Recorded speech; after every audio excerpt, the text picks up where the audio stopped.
Good day, Ma'am and Sir. I am Rubilin De Leon. I live in Bagnos, Alicia Isabela, part of Region 2 in Luzon. I am 35 years old. I am married. I have two children. The youngest one is 12 years old and the oldest one is 16 years old. I have two siblings.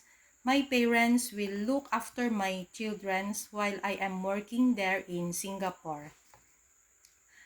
I am high school graduate. I have experience working in Singapore since 2016-2024 for one Singaporean employer. I serve 5 persons including mom and sir, 2 children, and 1 ama. When I start work with the family, the youngest one age is 4 years old and the oldest one is 8 years old.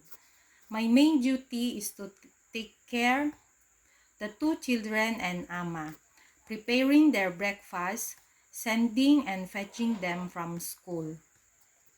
General housekeeping, washing clothes and ironing clothes, washing dishes, preparing meals, and cooking dinner for the whole family. I am hardworking and have a good manners and a kind-hearted person. I am trustworthy and I have initiative to do my work better. I can run errands without supervision and I can follow instruction of my employer. And I love pets like dog and cat. My message to my future employer, I hope you are doing well today.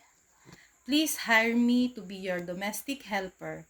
I can perform my work properly and I will promise to finish my 2 years contract and obey your house rules and regulation.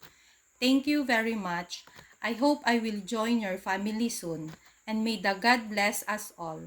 Thank you.